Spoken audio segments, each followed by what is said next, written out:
profit from it in some way, because that just sort of strikes people as somehow wrong. And I don't disagree with that that sort of feeling, but I still think you sort of have to step back for a second and say, okay, now wait a minute, they have to attribute me. And let's say Coke or some big brand name grabs this resource, somehow bundles it with Coke cans, but gets it out to millions of students as a result of that. Is that really not what I wanted, right? Is that really such a horrible thing in the context of the fact that now this company, yes, out of their own self-interest, but nonetheless took this work that I think is valuable and got it in front of all of these people that would have never otherwise seen it. So, I sort of take this role to sort of push people back a little bit and say, yeah, I mean, you're obviously free to make these choices and layer in these constraints. Usually they turn out to be a little bit less clear-cut than people think when you start thinking about what's possible. Okay, thanks, Sarvash. We have a couple more that we should have time to get through. Do you think that educational institutions or educators are fully aware of this service for protection, or that they still need to be informed as part of some digital training?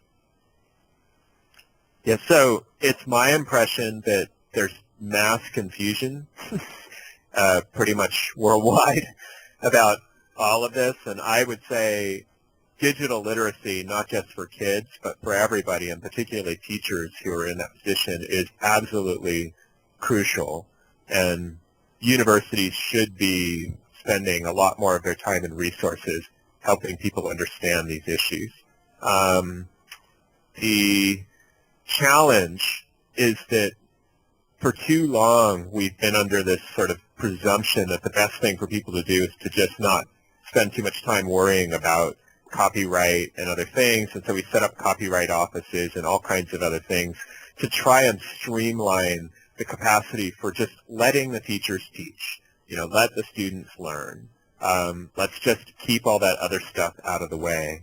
And the problem right now is that being ignorant of that is not just hampering their ability to do those things in the sense of not knowing what they might or might not be doing wrong, but it's also hampering them in that there's a world of opportunity, not only in terms of what they can use, but also the practices you might employ, which you really can't understand unless you understand things like these kinds of copyright opportunities, these sorts of services, and so on. So, yeah, I see that as a huge, huge challenge going forward for institutions. It's for them to kind of change the dialogue a little bit of people interested in these issues to the point where they understand what's possible and become a little bit more in control of how they mediate their digital lives. Okay, and who typically creates open educational resources, universities or smaller agents? And are universities typically protective of their own educational resources, or are they more oriented towards the public good? So that's a great question. At the moment, it's all over the map in every single dimension that you just asked. So there's a wealth of resources, particularly on sites like Curriki or Connections, which are created by individuals who may or may not even have any kind of formal institutional affiliation. And there's also a wealth of resources, particularly on sites like the Open Courseware Consortium, which are created by faculty or even teams at institutions and are distributed for anyone to use.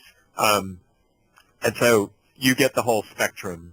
I would say at the moment, most open educational resources that are institutionally created are done more out of kind of a combination of marketing, meaning it raises the profile of a university to have more of their stuff seen, but also philanthropy in the sense that they feel like if people can benefit from seeing the content of their courses, then that's fine. Those courses in OpenCourseWare, for example, do not lead to a degree or accreditation or anything like that. If you want to get certified for having learned something, never mind that all the material's there, you still have to enroll in the institutions. In terms of licensing, we see a similar spectrum.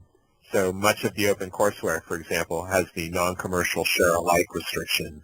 It's Creative Commons, but nonetheless with that restriction. But there's also a lot of institutions that are saying, we don't understand why we even need to do that. We're going to license it using, say, attribution only in Creative Commons. And the similar sort of spread on individually created material. So I'd say it's a landscape where people are trying things out. The amount of stuff of various quality that's out there grows exponentially every year. And so, there's a lot of excitement about what's possible, communities of practice getting together to share interesting material and share each other's, success stories and failures, institutions grappling with sort of what's going to be the next phase of institutional relevance in the educational landscape, and so on and so forth. So it's a very fresh kind of area, and it's in a very early experimental phase about how people make sense of the choices that they're making.